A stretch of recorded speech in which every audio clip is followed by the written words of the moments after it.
ಸಿದ್ದು ಅಚ್ಚರಿಯ ನಡೆ ನವೆಂಬರ್ ಕ್ರಾಂತಿ ಸಂಚಲನದ ಬೆನ್ನಲ್ಲೇ ಸಿಎಂ ಅವರು ಅಚ್ಚರಿಯ ನಡೆಯನ್ನ ಅನುಸರಿಸ್ತಾ ಇದ್ದಾರೆ. ಇನ್ನು ನವೆಂಬರ್ನಲ್ಲೇ ದೆಹಲಿ ಪ್ರವಾಸವನ್ನ ಸಿದ್ದರಾಮಯ್ಯ ಅವರು ಕೈಗೊಂಡಿದ್ದಾರೆ. ಹಾಗಾದ್ರೆ ಯಾವ ಕಾರಣಕ್ಕೆ ನವೆಂಬರ್ನಲ್ಲಿ ದೆಹಲಿ ಪ್ರವಾಸ ಕೈಗೊಂಡಿದ್ದಾರೆ ಅನ್ನೋದೀಗ ಎಲ್ಲರಿಗೂ ಕೂಡ ಅನುಮಾನ ಮೂಡಿಸ್ತಾ ಇದೆ. ಯಾಕೆಂತಂದ್ರೆ ಈಗ ಯತೀಂದ್ರ ಸಿದ್ದರಾಮಯ್ಯ ಅವರು ಒಂದ್ ಕಡೆ ಕೊಟ್ಟಿರುವಂತಹ ಹೇಳಿಕೆ ಪಕ್ಷದಲ್ಲಿ ಸಾಕಷ್ಟು ಕೋಲಾಹಲವನ್ನ ಸೃಷ್ಟಿ ಮಾಡ್ತಾ ಇದೆ. ಹಾಗಾಗಿ ಏನಾದ್ರೂ ಈ ಒಂದು ವಿಚಾರವನ್ನ ಪ್ರಸ್ತಾಪ ಮಾಡಲಿಕ್ಕೆ ದೆಹಲಿಗೆ ಪ್ರವಾಸ ಕೈಗೊಂಡಿದ್ದಾರೆ ಎಂಬ ಪ್ರಶ್ನೆ ಕೂಡ ಮೂಡ್ತಾ ಇದೆ. ನವೆಂಬರ್ 15ರಂದು ದೆಹಲಿಗೆ ಹೋಗ್ತಾರೆ. ಕಪಿಲ್ ಸಿಬಲ್ ಪುಸ್ತಕ ಬಿಡುಗಡೆ ಕಾರ್ಯಕ್ರಮದಲ್ಲಿ ಭಾಗಿಯಾಗ್ತಾರೆ. ಇದೇ ವೇಳೆ ಸಿಎಂ ಹೈಕಮಾಂಡ್ ಭೇಟಿ ಮಾಡುವ ಸಾಧ್ಯತೆ ಕೂಡ ಇದೆ. ಯಾಕೆಂತಂದ್ರೆ ಡಿಸಿಎಂ ಡಿಕೆ ಶಿವಕುಮಾರ್ ಅವರ ಆಪ್ತ ಬಣದವರು ದೂರನ್ನ ರವಾನೆ ಮಾಡಿದ್ದಾರೆ ಯತೀಂದ್ರ ಸಿದ್ದರಾಮಯ್ಯ ವಿರುದ್ಧವಾಗಿ. ಹಾಗಾಗಿ ಈ ಒಂದು ವಿಚಾರವಾಗಿಯೂ ಕೂಡ ಪ್ರಸ್ತಾಪ ಮಾಡುವ ಸಾಧ್ಯತೆ ಕೂಡ ಇದೆ. ಹೈಕಮಾಂಡ್ ಅನ್ನ ಭೇಟಿ ಮಾಡಿ ಈ ಒಂದು ವಿಚಾರದ ಬಗ್ಗೆ ಕ್ಲಾರಿಫಿಕೇಶನ್ ಕೊಡುವ ಸಾಧ್ಯತೆ ಕೂಡ ಇದೆ.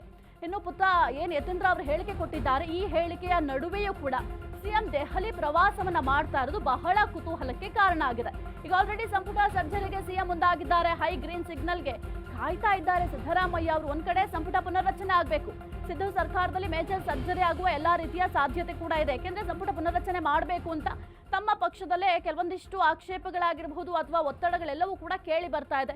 ಇದರ ನಡುವೆ ಯತೀಂದ್ರ ಸಿದ್ದರಾಮಯ್ಯ ಕೊಟ್ಟಿರುವಂತಹ ಹೇಳಿಕೆ ಈ ಎಲ್ಲಾ ವಿಚಾರವಾಗಿಯೂ ಕೂಡ ಹೈಕಮಾಂಡ್ ಜೊತೆ ಚರ್ಚೆ ಮಾಡುವ ಸಾಧ್ಯತೆ ಇದೆ. ಇನ್ನು ಮುಖ್ಯವಾಗಿ ಸಂಪುಟ ಪುನರ್ರಚನೆ ವಿಚಾರವಾಗಿ ಹೈಕಮಾಂಡ್ ಜೊತೆ ಚರ್ಚೆಯನ್ನ ಮಾಡಬೇಕಾಗತ್ತೆ. ಹೈಕಮಾಂಡ್ ಒಂದು ವೇಳೆ ಏನಾದ್ರು ಗ್ರೀನ್ ಸಿಗ್ನಲ್ ಕೊಟ್ರೆ ಸಂಪುಟ ಪುನರ್ರಚನೆ ಆಗುತ್ತೆ ಈ ಮಂತ್ನಲ್ಲೇ. ಇನ್ನು ಬಿಹಾರ ಚುನಾವಣೆ ಗದ್ದಲದಲ್ಲಿ ಹೈಕಮಾಂಡ್ ಇದೆ.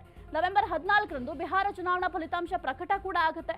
ಅದಾದ ನಂತರ ಏನಾದ್ರೂ ಮೇಜರ್ ಸರ್ಜರಿ ಆಗುತ್ತಾ ಸಿದ್ದು ಸರ್ಕಾರದಲ್ಲಿ ಅಂತ ಕಾದು ನೋಡ್ಬೇಕಾಗತ್ತೆ. ಸದ್ಯಕ್ಕೆ ಸಿಎಂ ಸಿದ್ದರಾಮಯ್ಯ ಅವರಂತೂ ಈ ಒಂದು ಸರ್ಜರಿ ಮಾಡಲಿಕ್ಕೆ ಅಥವಾ ಸಂಪುಟ ಪುನರ್ರಚನೆ ಮಾಡಲಿಕ್ಕೆ ಸಾಕಷ್ಟು ಪ್ಲಾನ್ ಅನ್ನ ಮಾಡ್ಕೊಂಡಿದ್ದಾರೆ.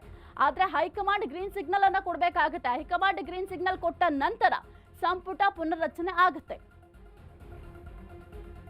ಹೆಚ್ಚಿನ ಮಾಹಿತಿ ನೀಡ್ತಾರೆ ನಮ್ಮ ಪ್ರತಿನಿಧಿ ದೀಪಾ. ಸದ್ಯಕ್ಕೆ ಯತೀಂದ್ರ ಸಿದ್ದರಾಮಯ್ಯ ಕೊಟ್ಟಿರುವಂತಹ ಹೇಳಿಕೆ ಭಾರಿ ಚರ್ಚೆಗೆ ಕಾರಣ ಆಗಿದೆ. ಇದರ ಜೊತೆಗೆ ಇನ್ನು ಕೈ ಪಕ್ಷದಲ್ಲಿ ಕೋಲಾಹಲವನ್ನ ಸೃಷ್ಟಿ ಮಾಡಿದೆ. ಆದ್ರೆ ನವೆಂಬರ್ನಲ್ಲಿ ಈಗ ಸಿಎಂ ಸಿದ್ದರಾಮಯ್ಯ ಅವರು ದೆಹಲಿ ಪ್ರವಾಸವನ್ನ ಕೈಗೊಂಡಿದ್ದಾರೆ.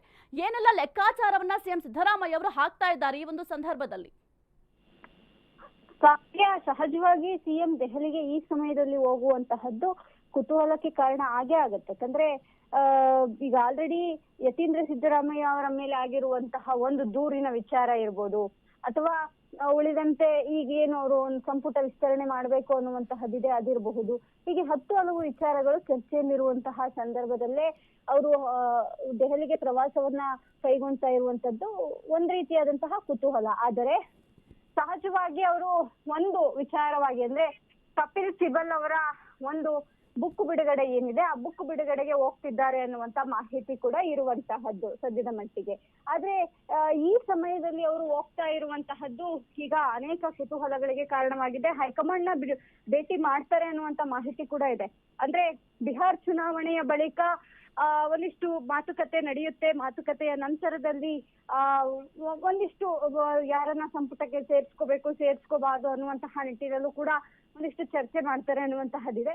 ಆದ್ರೆ ಬಿಹಾರ್ ಚುನಾವಣೆಯ ಫಲಿತಾಂಶ ಕೂಡ ಹತ್ತಿರದಲ್ಲಿ ಅಂದ್ರೆ ಇವರು 15ಕ್ಕೆ ಹೋದ್ರೆ 16ಕ್ಕೆ ಬಿಹಾರ್ ಚುನಾವಣೆ ಫಲಿತಾಂಶ ಇರೋದ್ರಿಂದ ಭೇಟಿ ಆಗ್ತಾರ ಅನ್ನುವಂತಹದ್ದು. ಆದ್ರೆ ಇಂತಹ ಸಮಯದಲ್ಲಿ ಅವರು ಪ್ರಯಾಣವನ್ನು ಅಂದ್ರೆ ದೆಹಲಿಗೆ ಹೋಗ್ತಾ ಇರುವಂತಹದ್ದು ಸಹಜವಾಗಿ ಕುತೂಹಲವನ್ನ ಹೆಚ್ಚಿಸಿದೆ. ಸಾಹಿತ್ಯ.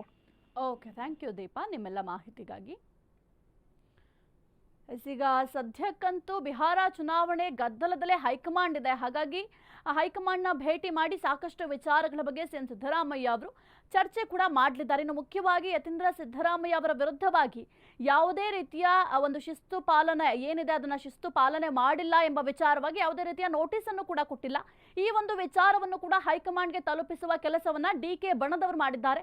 ಹಾಗಾಗಿ ಈ ಎಲ್ಲಾ ವಿಚಾರಗಳಿಗೆ ಕ್ಲಾರಿಫಿಕೇಶನ್ ಕೂಡ ಕೊಡುವ ಸಾಧ್ಯತೆ ಕೂಡ ಇದೆ.